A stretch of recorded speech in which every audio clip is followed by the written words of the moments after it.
to separate Attlee, the individual, from the achievements of his government of 1945 to 1951. This administration bestrides the 20th century like the bridge between two worlds, before and after the mobilization of the country for total war, which had strained every sinew of the state and the people in a way that transformed Britain. Many of the things it did in office still shape British politics today. The most iconic of these is the establishment of the National Health Service, NHS, in 1948, which still stands as a totem to the Attlee government and has attained a near mythic status in British political life. Just 3 weeks after the NHS came into being, Attlee announced the start of the London Olympics in a broadcast to the nation on the 28th of July 1948. When the Olympics returned to the British capital in 2012, it was the NHS which was the centrepiece of Danny Boyle's opening ceremony, a sentimental paean to the best of Britishness. Yet it is all too easily forgotten that the NHS was just one pillar of a new comprehensive and universal system of insurance, welfare, and family allowances to be enjoyed by all citizens, regardless of their means. Taken together, this implied nothing less than a new contract between the individual and the state, a British New Deal. It was, as Attlee saw it, a great evolutionary leap in the ideal of citizenship which set Britain apart from so many nations. The prerequisite for this new social contract was the maintenance of almost full employment.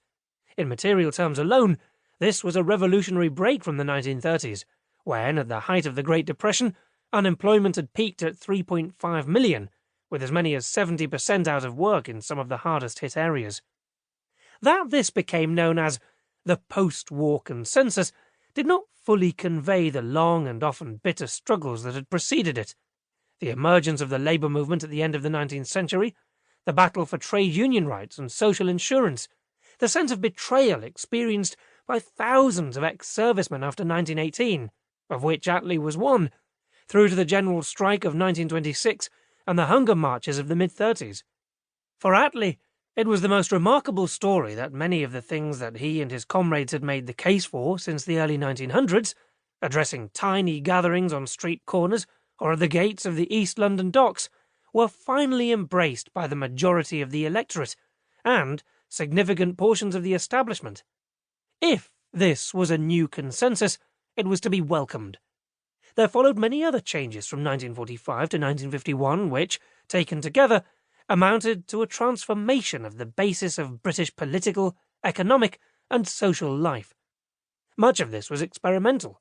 No government in Britain had ever placed more emphasis on economic planning. For better or worse, nationalisation of the Bank of England, the coal mines, electricity and railways shaped the landscape of the country for decades. The history of Britain in the second half of the 20th century took place within a framework established by Attlee and his ministers. The effects were felt further afield, too. Under Attlee, Britain played a leading role in the creation of the United Nations and the North Atlantic Treaty Organization, and granted independence to India, Burma and Ceylon, while being accused of scuttling elsewhere in Palestine and Persia. In many ways, we continue to live in a world of Attlee's creation, yet if the NHS is still treated as sacrosanct, other things that his government was responsible for, such as the building of an independent nuclear deterrent, remain highly controversial.